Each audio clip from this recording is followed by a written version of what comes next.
Good morning. Ito ang inyong abang lingkod, Pastor Absalon Rabadon Jr. At naghatid ng Ebanghelyo dito sa Placer Masbate.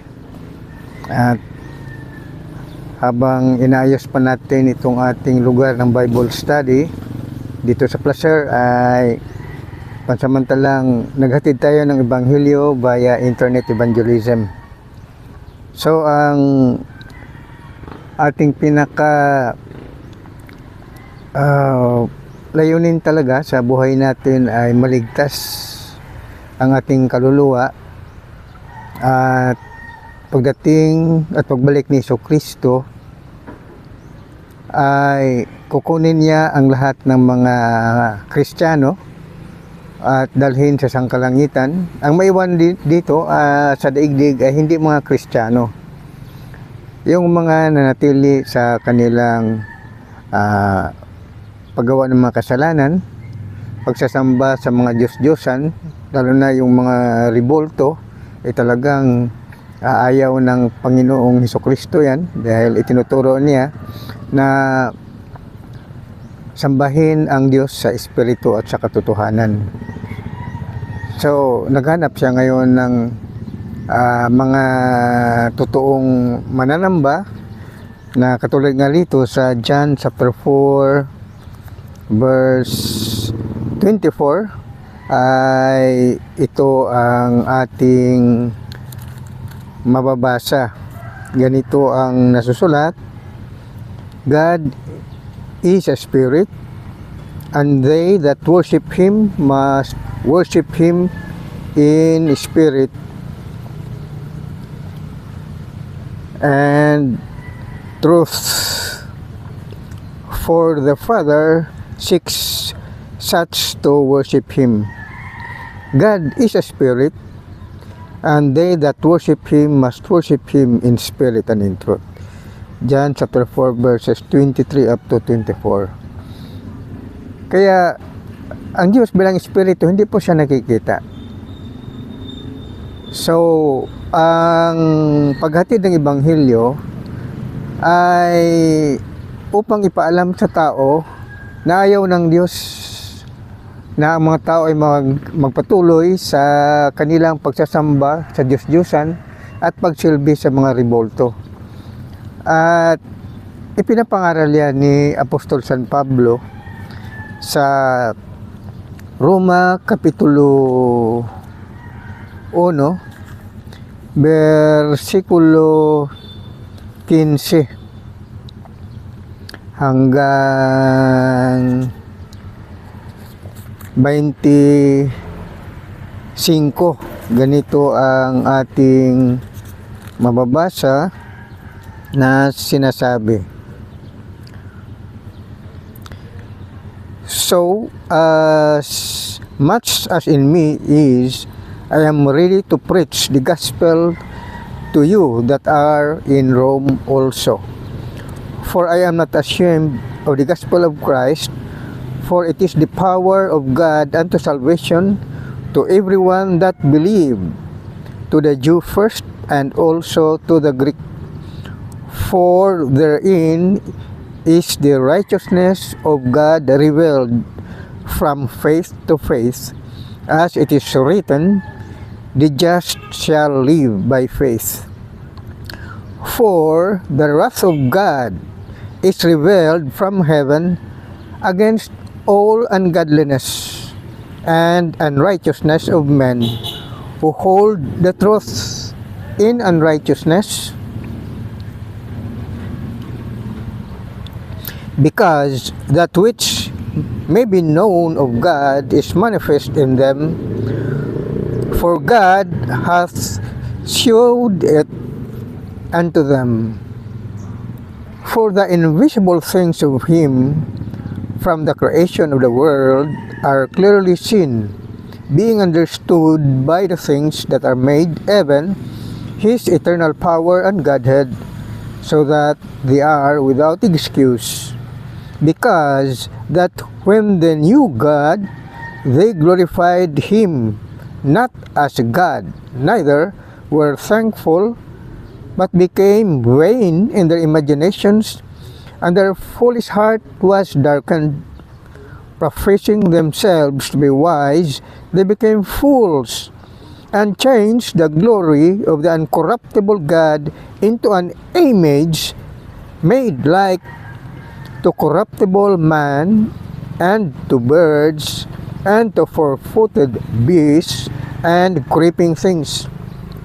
Wherefore, God also gave them up to uncleanness through the lust of their own hearts, to dishonor their own bodies between themselves, who changed the truth of God into a lie, and worshipped and served the Creator more than the Creator, who is blessed forever. Amen. Kaya ang Diyos na Espiritu, siya po ay invisible, hindi makikita. At itinuturo ni Jesucristo na sambahin ang Diyos sa Espiritu at sa katotohanan. Ang mga rebulto ay mga replika po yan. Kaya fake po yan. Hindi totoo. Kaya ang tawag dyan, false gods. False Christ. Katulad ng mga ginagawa ngayon ng mga nandyan sa mga simbahan, na kung saan may mga rebulto sila sa kanilang mga altar. Pinagbawal po yan. Sa Old Testament, sa kapanahonan ng mga Israelita ay nasa ilang, ay pinapagawa sila ng rebulto ng ahas. At yung rebulto ng ahas na yun po ang typical of Christ, na siya namang itinaas sa krus ng Kalbaryo. Kaya, sa Old Testament, ay naligtas ang mga Israelita nang matuklaw sila ng ahas, titingin sila sa itaas na kung saan ang ahas ay nandoon sa punong kahoy, at sila ay gagaling, kaya hindi sila mamamatay. Kaya, ang replika na yan, sa New Testament, ang pinaka-typical niyan ay si Kristo. Na sa ating kapanahonan, nang si Kristo na kung ating sampalatayanan, na siya ay napako sa krus, namatay, inilibing, nabuhay muli mula sa mga patay, at umakyat sa kalangitan. Siya na ngayon ang ating tingnan sa itaas, na katulad ng mga Israelita. Pero bawal na ang mga rebulto. Sa Old Testament lang po yan. Gayon din naman, sa Old Testament, kapanahonan ng Israel, pinapagawa sila ng rebulto ng dalawang kerubin at nilalagay doon sa tabernakulo.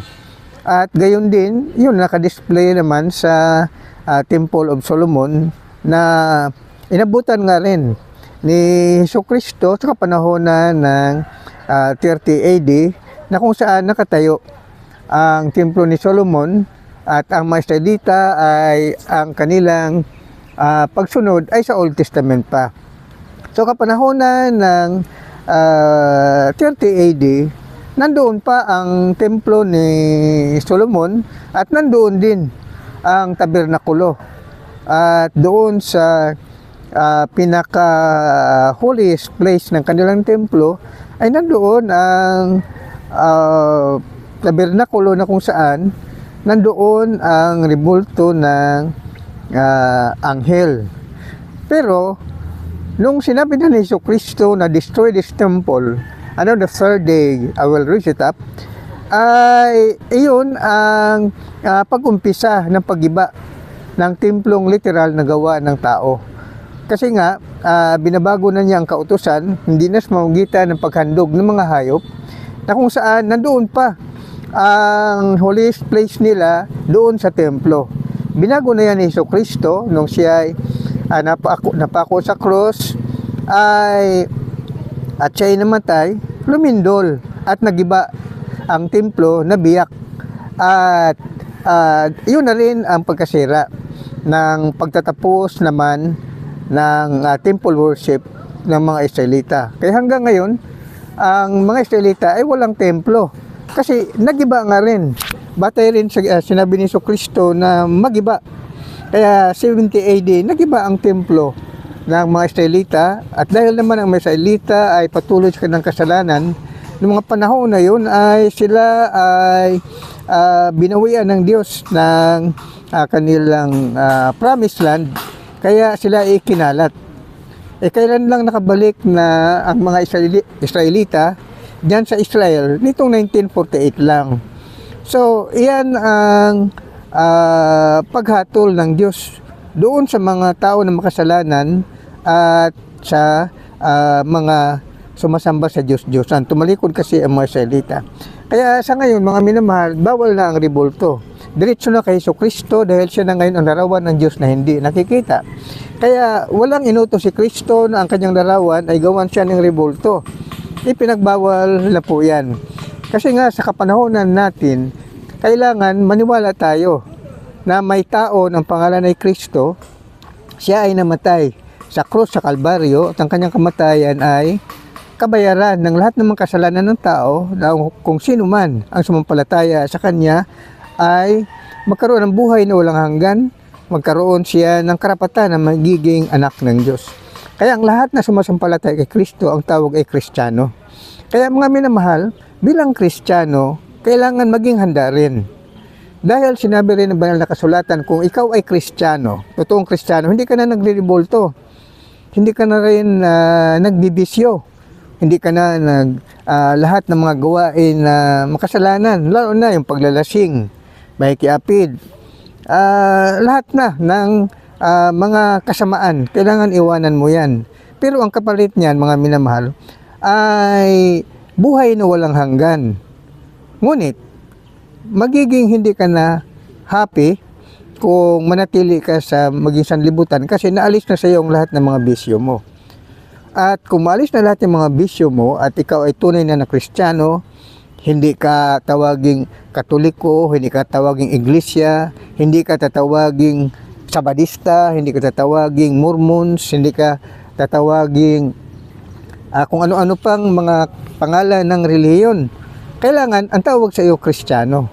Ngunit kung ikaw ay tunay na Kristiyano at malinis na ang iyong puso, napatawad na lahat ng iyong kasalanan, ay namumuhay ka na sa spiritual na pamumuhay na ang sapat na sa iyo na makakain ka, magtrabaho ka araw-araw, mayroon kang pang-ulam, pambigas, hindi mo na hinangad na yumaman pa.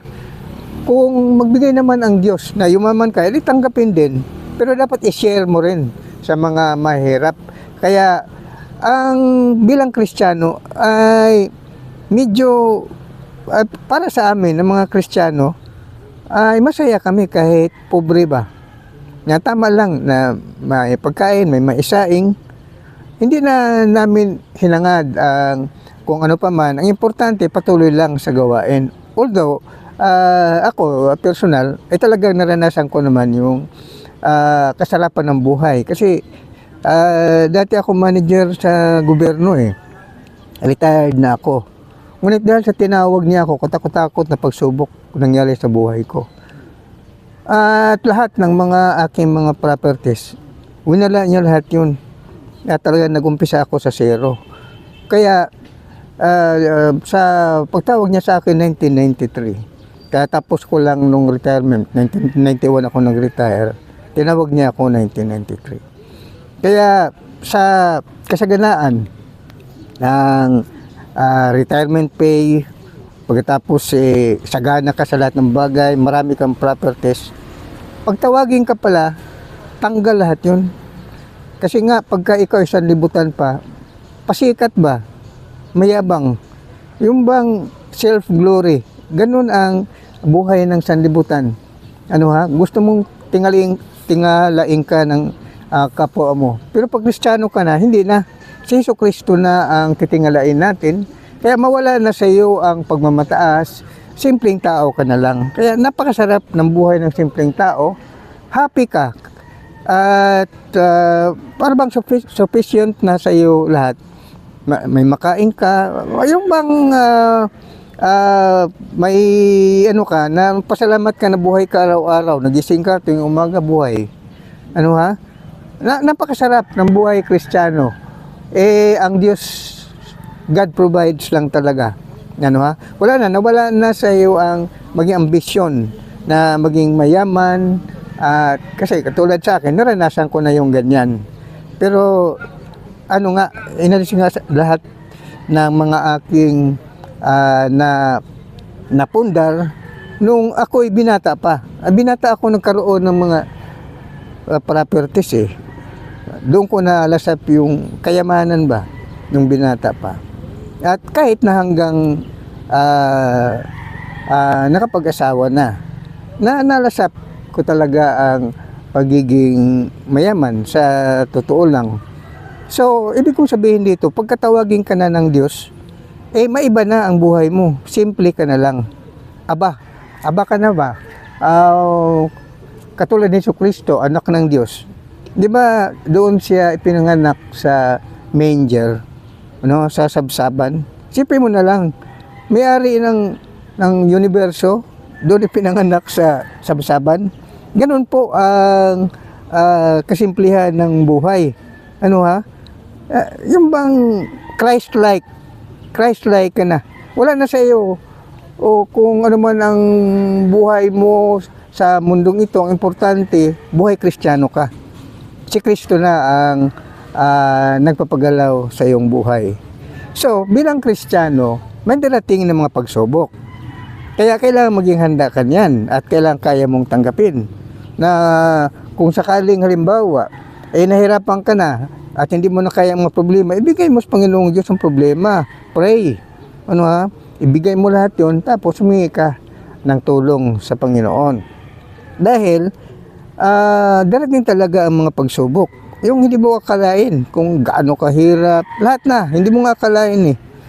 So, bakit ganoon? Maraming mga pagsubok ang mga Kristiyano. Dahil naghirap din kasi ang Kristo.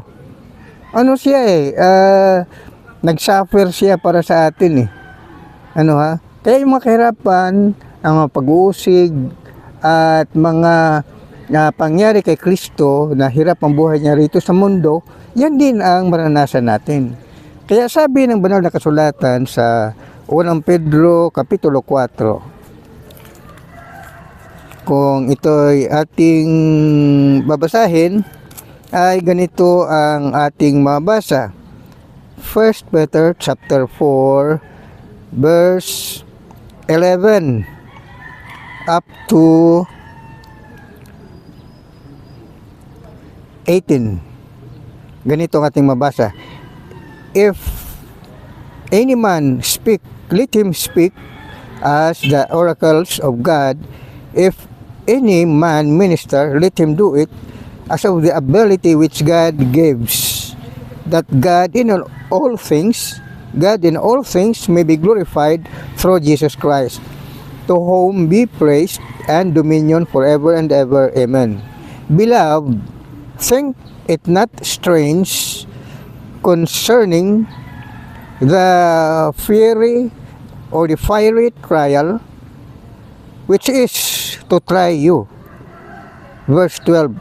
Beloved, think it not strange concerning the fiery trial which is to try you, as though some strange thing happened unto you. But rejoice, inasmuch as ye are partakers of Christ's sufferings, that when his glory shall be revealed, ye may be glad also with exceeding joy. If ye be reproached for the name of Christ, happy are you, for the Spirit of glory and of God rests upon you. On their part, he is evil spoken of, but on your part, he is glorified. But let none of you suffer as a murderer, or as a thief, or as an evildoer, or as a busybody in other men's matters. Yet, if any man suffer as a Christian, let him not be ashamed, but let him glorify God on this behalf. For the time is come that judgment must begin at the house of God. And if it first begin at us, what shall the end be of them that obey not the gospel of God? And if the righteous scarcely be saved, where shall be the ungodly and the sinner appear? And if the righteous scarcely be saved, where shall the ungodly and the sinner appear? Kaya nga mga minahal, tayo bilang mga Kristiyano, talagang kahit anong paghirap natin, di ba, talagang pinagsikapan natin na mamuhay sa kabutihan. Iniwasan natin na gumawa ng kasalanan, iniwasan natin na lumabag sa batas ng pamahalaan at sa batas ng Diyos. Kumbaga, righteousness sa guidance ng Panginoon. Hindi self-righteousness, ha? Ang righteousness na talagang under the guidance of God. So, yung walang halong biro, walang halong pagkukunwari. Sa mata ng Diyos, dapat tayo makafocus dahil araw-araw siya nakatingin sa atin. So, bilang Kristiyano, ay maaring ang pagsubok sa iyo ay to the extent na maging zero ka. Then, umpisa, square one. Ganyan siya. Nangyari sa akin yan. Yan po ang patotoo ko sa inyo nang tinawag ako ng Diyos. Tinawag kasi ako ng Diyos by dreams and visions. At ginagawan ko na yan ng write-up para hindi makalimutan yung pagtawag niya sa akin. At binigyan din po niya ako ng spiritual gift of healing. Yan kasi ang sign, tanda, na you are genuinely called by God. Yung legitimate ka ba na mangangaral, hindi ka peke. Ang sign ng tunay na mangangaral ay meron po spiritual gift. Ano ibigay sa akin? Spiritual gift of healing at yung understanding sa Word of God. So, for now, mga minamahal, kung sino man ngayon ang nagdusa sa kanilang mga problema at halos hindi na nila makaya ang mga pangyayari sa buhay, ay tumawag kayo kay Jesucristo at sumampalataya ka sa Kanya bilang Panginoon tagapagligtas. Ibigay mo sa Kanya ang lahat ng mga problema mo for now. At magkaroon ka ng kapahingahan sa iyong mga pagkabahala sa buhay. God provides. Good morning. This is Pastor Absalom Nabadon Jr. from Placer Masbate. God bless us all. Praise God. Hallelujah. Amen and amen. Thanks, Lord.